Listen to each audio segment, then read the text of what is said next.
Hi hello నమస్తే welcome to our channel. నేను మీ anchor పప్పు. ఈ రోజు మనతోని లైఫ్ కోచ్ డాక్టర్ మూర్తి గారు ఉన్నారు. ఆయన లైఫ్‌లో ఎలా సక్సెస్ అవ్వాలి, లైఫ్‌లో ఎలాంటి టిప్స్ పాటిస్తే సక్సెస్ అవుతారో ఇప్పుడు డాక్టర్ మూర్తి గారిని అడిగి తెలుసుకునే ప్రయత్నిద్దాం.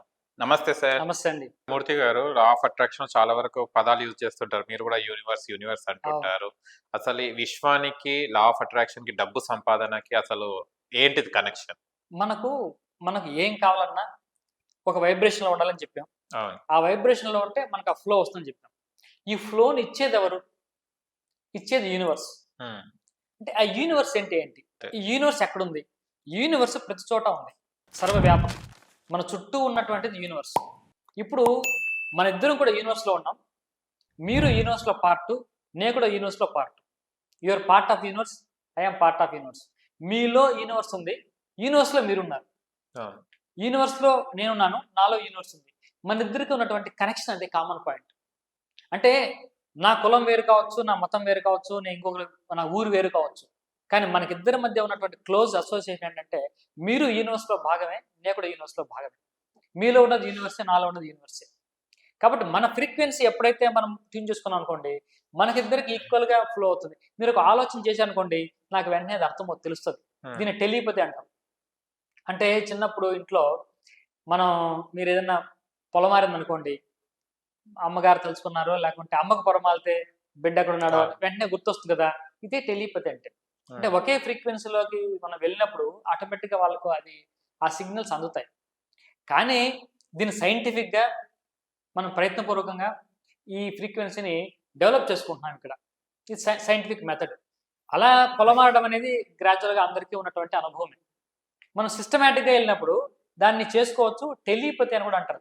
మనకు మెసేజ్ మీకివ్వచ్చు. మీకోటి అనిపిస్తున్నప్పుడు. మీరు అనుకుంటే నాకది రీచ్ అవుతుంది. I can understand. ఇయన్నీ కూడా టెలిపతి. ఇవన్నీ ఎక్కడ దొరుకుతున్నాయంటే యూనివర్స్‌లో దొరుకుతున్నటువంటి కమ్యూనికేషన్. ఆ! మధ్యలో నాకు మీకు మధ్య యూనివర్సే ఉంటది. యూనివర్సే ట్రాన్స్మిట్ చేస్తూ ఉంటది. కాబట్టి యూనివర్స్ అనేది ఏంటంటే సర్వవ్యాపకంగా ఉన్నది యూనివర్స్. ఈ యూనివర్స్ అనే పదం ఈ పుస్తకాలు లా ఆఫ్ అట్రాక్షన్ బుక్స్ ఎక్కువగా రోన్ డాబర్న్ రాసినటువంటి బుక్స్ సీక్రెట్, మ్యాజిక్ వీటి వల్ల యూనివర్స్ అనే పదం ఎక్కువగా ప్రాచుర్యంలోకి వచ్చింది. కానీ మన భారతీయ శాస్త్రాల ప్రకారం ఈ యూనివర్స్ ఏంటి అని నేను కూడా ఈ లా ఆఫ్ అట్రాక్షన్‌లోకి వచ్చినప్పుడు కొత్తలో చాలా ఆలోచన చేశాను. యూనివర్స్ అంటున్నారు, ఎవరి యూనివర్స్? హ్మ్.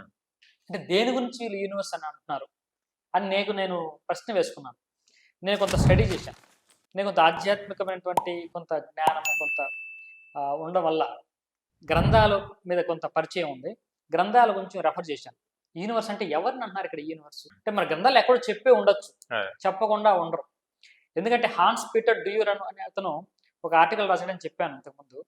అతను ఇండియన్ ఎపిక్స్ గురించి రెఫర్ చేసాడు.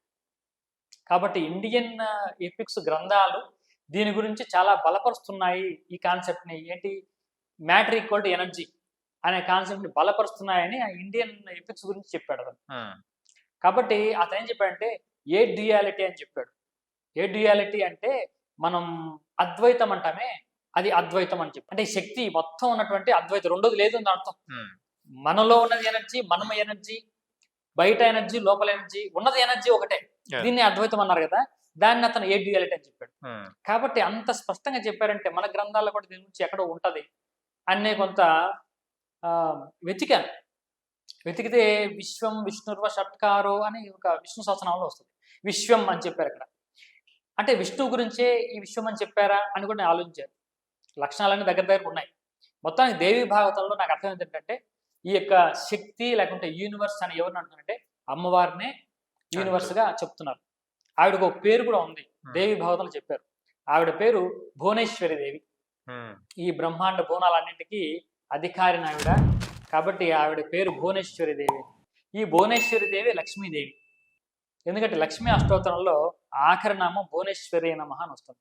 కాబట్టి ఇక్కడ ఉన్నటువంటి ఇండియాలో ఉన్న వాళ్ళు మాతృస్వరూపంగా యూనివర్స్ చూసినప్పుడు రిజల్ట్స్ ఇంకా ఎక్కువ వస్తాయి. అంటే వెస్టర్న్ పీపుల్ దాని యూనివర్స్ అంటే జనరిక్‌గా అందరికీ అర్థమయ్యే విధంగా అందరికీ కామన్‌గా ఉపయోగించే పదంతో వాళ్ళు యూజ్ చేశారు యూనివర్స్ అని.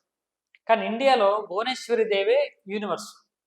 కాబట్టి ఎవరైతే భువనేశ్వరి దేవి నమః లేకుంటే భువనేశ్వరి అమ్మవారిగా యూనివర్స్ చూసినప్పుడు కనెక్షన్ ఇంకా ఫాస్ట్‌గా రిజల్ట్స్ తొందరగా వచ్చే అవకాశం ఉంటుంది. హ్మ్.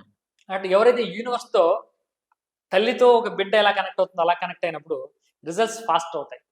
అంటే యూనివర్స్ తో కనెక్ట్ అయితే మనకు బాగుంటుంది. యూనివర్స్ అనేది జనరిక్ గా చూస్తారు వెస్టర్న్ పీపుల్. ఉమ్, మనలాగా మదర్ లా చూస్తే బాగుంటుంది. రిజల్ట్ ఇంకా ఫాస్ట్ గా ఉంటుంది. మనం ఒక బిడ్డలా ఉంటాం. ఈ విషయం అంతా తల్లి, మనం బిడ్డ అనే భావన. Okay sir, thank you sir.